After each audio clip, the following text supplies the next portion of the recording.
Fala pessoal, aqui é o Vini Castro, leitor, designer e escritor, e essa é a tier list das minhas leituras de 2024. Eu dei uma pequena trapaceada aqui, porque já que eu não vou ter oportunidade de falar desses livros durante esse ano, eu quis colocar todos os livros do meu Scooby na parte de lidos, desconsiderando os a partir desse ano, organizando aqui na tier list do meu jeitinho. Então temos aqui Melhor Ler a Bula, que tipo, lixo. Que realmente, se for pra ler a bula ou ler o livro, eu aconselho você a ler a bula mesmo. Foda certas coisas. Show. Um sabor, que tem um molho ali, um negócio. E maior obra já escrita, né? Eu vou começar aqui, então. Vamos falar um pouco sobre O Homem de Giz. O Homem de Giz, eu vou colocar em show. Que ele ficou muito famoso um tempo atrás. Eu acho que ele cumpre um papel ali de um livro de suspense, de que ele traz uma certa atenção. Mas no fim, eu acho que ele não me pega, sabe? Ele não. Acho que ele não tem o que precisa pra subir um pouco mais. Eu acho que ele também peca um pouco no clichê. Mas ele entretém. Se você nunca leu esse livro, ele fala sobre um grupo de amigos que, quando eles eram crianças, aconteceu alguma coisa muito tensa que envolvia esses desenhos um pouco estranhos de homens de giz e tal. Um crime que aconteceu que eles presenciaram.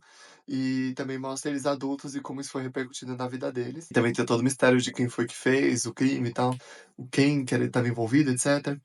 É até interessante, mas como eu disse, nada demais, na minha visão. Me conta aí o que vocês acham de cada um desses livros, por favor. Agora sim, a gente vai pro puro suco do terror, pra mim, que foi uma das minhas melhores leituras da vida, Caixa de Pássaros, que vai, obviamente, diretamente para obra atemporal.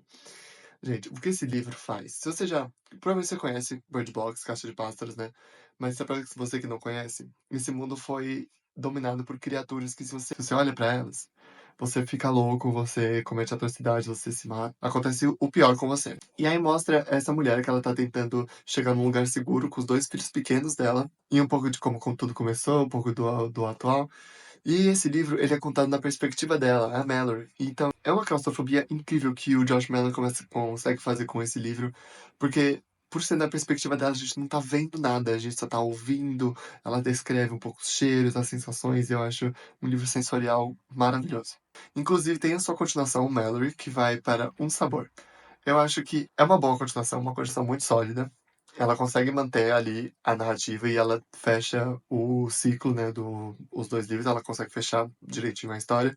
Mas eu acho que ela tem alguns pequenos, umas coisas que eu acho que deveriam ter fluído de uma outra forma, mas eu acho que ela é muito boa mesmo. Uma das minhas melhores leituras de 2024, com certeza. Vamos falar agora um pouco de Bling Ring. Se você já viu no meu Tico-Teco lá, eu coloquei a minha resenha desse livro, que foi a pior, minha maior decepção literária. Coloquei aqui já Melhor Ler a Bula. Ele fala dessa gangue de Hollywood que invadia a casa das pessoas e é uma história real, né? Um livro de não ficção. Mas, cara, ele ficou muito datado. Ele tem algumas coisas que não cabem mais hoje, sabe? Se quiser um detalhe mais completo, pode ir lá no meu perfil. Tem aqui no YouTube também a minha resenha desse livro. Decepções da vida. Diferente, óbvio, da obra divina, que é Torto Arado. Se você não conhece esse livro, gente, pelo amor de Deus, você como brasileiro, você tem a obrigação de ler esse livro. Eu posso estar falando um pouco atrasado dele, porque ele já tem uns anos, aí acho que ele foi lançado para 2018. Ele vai ser uma obra temporal, um clássico. Quando eu li, eu falei, eu tô lendo um clássico. E esse livro acabou comigo. Eu li em 2 dias essa história dessas duas irmãs, né? A Bibiana e a Belonísia. Gente, eu gosto muito do universo que o Itamar Vieira Júnior conseguiu construir ali, porque ao mesmo tempo que ele é muito brasileiro, ele tem uma áurea de mística, assim, um misticismo rondando o livro todo que me deixava maravilhado. Simplesmente maravilhado. E a história é muito boa. Tipo, tem muitos personagens, às vezes é um pouco difícil de pegar ali, mas com as minhas anotações, eu fui persistente e terminei essa obra, que eu posso dizer que é, sim, atemporal. Indo aqui para alguns clássicos, ler muito ali na época de escola e tal, eu coloquei aqui os que eu lembro com mais afinco para poder falar para vocês. Porque muitos eu nem fui colocando, porque eu nem vou lembrar. Dom Casmurro, eu sei que eu já li, mas eu não lembro direito dele para poder falar. Eu pretendo reler esse ano, mas eu vou falar aqui um pouco sobre Senhora, do José de Alencar, que é show. Esse foi um dos poucos que, até por eu lembrar, né, eu achei legal, assim, porque ele retrata uma mulher que é muito à frente do tempo dela e como ela era vista na sociedade no tempo que ela vive, né? E o José de Alencar, ele me decepcionou muito. Não decepcionou, ele é muito difícil de ler, e eu peguei um pouco de asco dele no primeiro livro que eu li, que eu não vou falar sobre ele, mas nesse ele me surpreendeu mais e me instigou mais, até pra hoje. Eu pretendo reler um dia, com certeza, a senhora, mas é sim algo a se pensar. Diferente, óbvio, de Iracema, que eu vou colocar em foda certas coisas, porque eu acho que ele peca muito no excesso de descrição e ele romantiza muita coisa, né? Bem difícil, né? Esses dias o Iracema. Mas ele tem a metáfora ali do primeiro americano e tal. Eu entendo aonde o livro quer chegar, mas é muito difícil pra mim subir ele por causa de todas essas questões. Mais um clássico aqui que eu também vou botar em foda certas coisas é O Velho e o Mar. Gente, esse livro, ele é um bom livro, ele é bem escrito, tudo. Mas, cara, ele faz a metáfora ali com a velhice, que ele vai no mar procurar o peixe que tá todo mundo falando sobre, não sei o quê, e o livro é bem fininho. Mas, cara, eu fico com ódio, porque eu termino o livro e fico, meu Deus, por que escrever essa porra pra terminar desse jeito? Que coisa, cara, mas vale a pena a leitura, mesmo eu não sendo muito fã, vou colocando ele aqui pra baixo. Assim, agora, um clássico que realmente é uma obra-prima aqui, Revolução dos Bichos, do George Orwell. Eu lembro bem, assim, de ficar impressionado até mesmo quando eu era adolescente. E não era uma época que eu gostava muito de ler. E mesmo assim, eu me instiguei muito. Acho que foi uma das primeira vez que eu fiquei, nossa, um livro da escola eu tô gostando de ler. E eu reli depois também. Muito bem escrito, uma metáfora, assim, com tudo que é com a Revolução Russa, muitas coisas que o Napoleão, o comunismo e etc. Que é muito bem feito, muito bem escrito, e eu pretendo reler mais vezes, porque eu acho que cada vez que eu leio esse livro, ele tem um novo significado, a gente pega uma nova metáfora, um novo sentido pra ele. Voltando aqui para os meus livros de suspense, eu vou falar um pouco aqui sobre o Piano Vermelho, que também tem vídeo no meu canal e no Ticoteco sobre ele. Que ele é um bom livro do Botei Aqui no Show. Ele é um bom livro do Josh Malerman. Eu acho que ele não bate ali a excelência que ele fez no Caixa de Pasta, mas eu acho ele sólido. Eu acho que ele funciona como um livro de suspense. Ele conta a história do Philip e da banda dele, que vai ajudar numa investigação sobre um som muito incompreensível, uma coisa muito louca que faz as pessoas passarem mal, as pessoas desaparecerem, as pessoas desfalecerem. É uma coisa, um mistério que você vai devorando ali o livro. E eu acho que ele tem alguns pequenos tropeços, mas eu acho que ele é muito sólido. Acho que ele funciona muito bem se você gosta desse tipo de livro. Nosso querido aqui, Carrie a Estranha, eu coloquei aqui nosso querido Stephen King. Meu primeiro livro que eu li dele foi no ano passado. É muito legal, é muito bom. Eu só não coloco ele no obra-prima porque eu acho que a narrativa dele é um pouco confusa. Eu acho que. Porque ele vai intercalando entre jornais e os relatos da Carrie e de outras coisas. E eu queria ver uma coisa mais linear, até porque essa história eu meio que conheço. Às vezes eu ficava pegando ali o que estava acontecendo, era um pouco. Mas eu gosto muito de Carrie. Quero ler muito mais Stephen King esse ano, eu já comecei. E esse ano ainda vou ler tanta coisa dele que eu tô ansiosíssimo pra ver também como que Carrie vai subir ou descer nesse degrau do Stephen King. Terminei aqui meu suspense terror, eu vou aqui voltando para os não ficção, falar um pouco de a obra-prima que é A Mulher em Mim, da Britney Spears. É um relato tão honesto, assim, tão forte, tão maravilhoso que ela colocou nesse livro que todos deveriam ler esse livro. Eu acho que ela é um milagre, a Britney, de estar viva ainda, depois até de ler esse livro. E ainda vai ter uma segunda parte, talvez tenha um filme por aí, mas ela e o Justin Bieber eu acho que estão ali no mesmo patamar de pessoas que sofreram muito nas mãos da mídia, nas mãos de pessoas atreladas a elas, que é um milagre Zeta estar entre nós. E mesmo ela com todas as questões da Britney, eu sou muito fã dela. E esse livro só me deixou mais empático ainda com toda a história dela e a vida dela.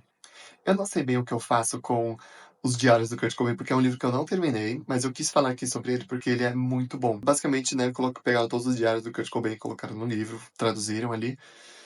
Mas é uma leitura muito difícil, porque é tanta coisa que ele passava, tanta coisa que ele relatava. Em respeito, eu vou colocar em obra temporal, mas aviso todos os gatilhos, assim, pra esse livro.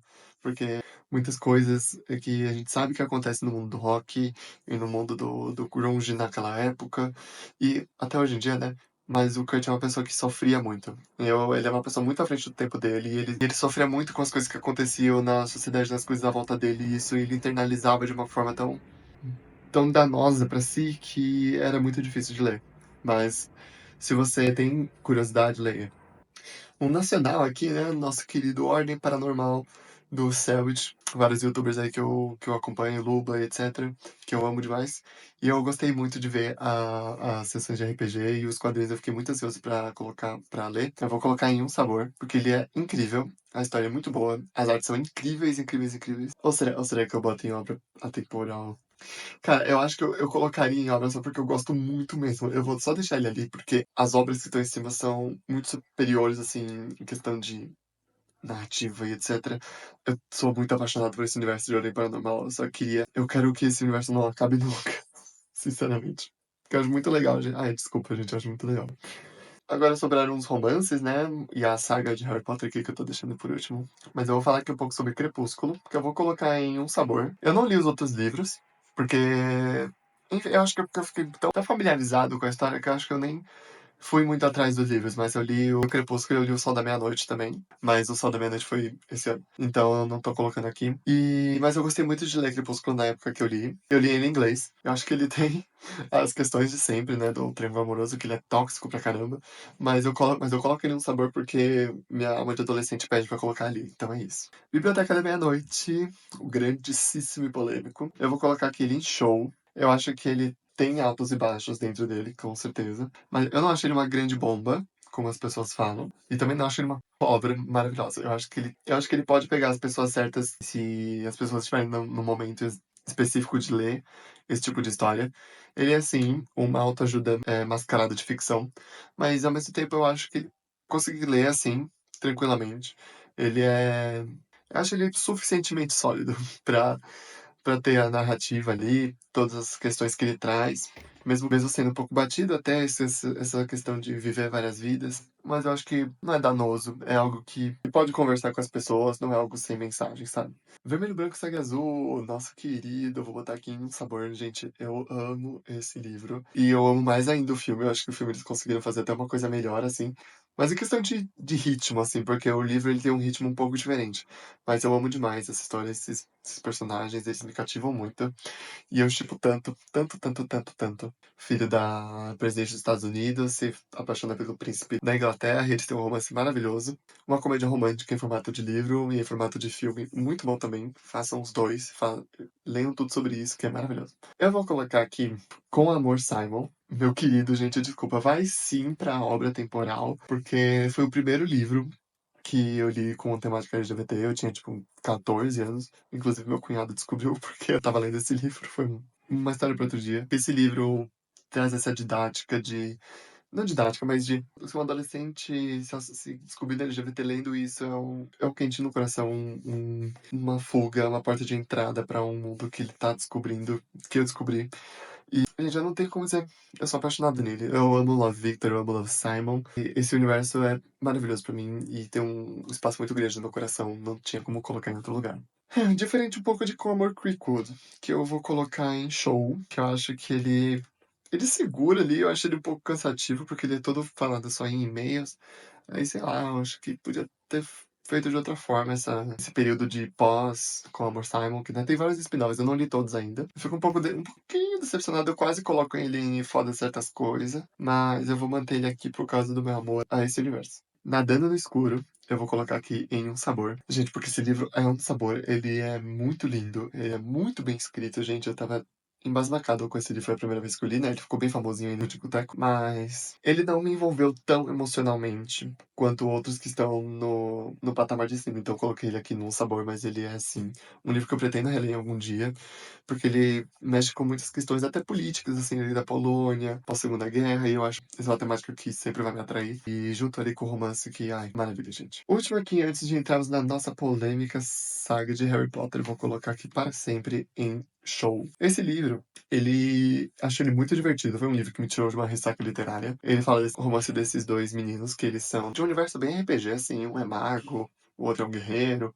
Eles estão num universo bem D&D, assim, uma fantasia, livro único, tudo. E ele tem que reinar, né? O protagonista, ele vai reinar porque ele derrota o perverso lá, que é o vilão. Isso logo no começo. Aí ele, junto com os amigos dele, vai reinar um reino todo. E ele é apaixonado pelo melhor amigo dele. Achei muito fofo de ler isso, gente. Eu esperava um pouco mais de profundidade. Eu acho que ele fica ali numa enrolação um tempo também. Ele podia ser um pouco mais curto. Mas, enfim. Tá. Harry Potter e a Pedra Filosofal vai para o show. Eu acho que ele introduz muito bem o universo e tal. Eu acho que ele tem uma parte um pouco enrolada. Eu acho que quando eu fui ler, quando eu era mais novo, eu ficava tipo, ai tá, cadê Hogwarts? Porque no começo eu acho que ele enrola um pouquinho ali na parte dos Dursley e tudo.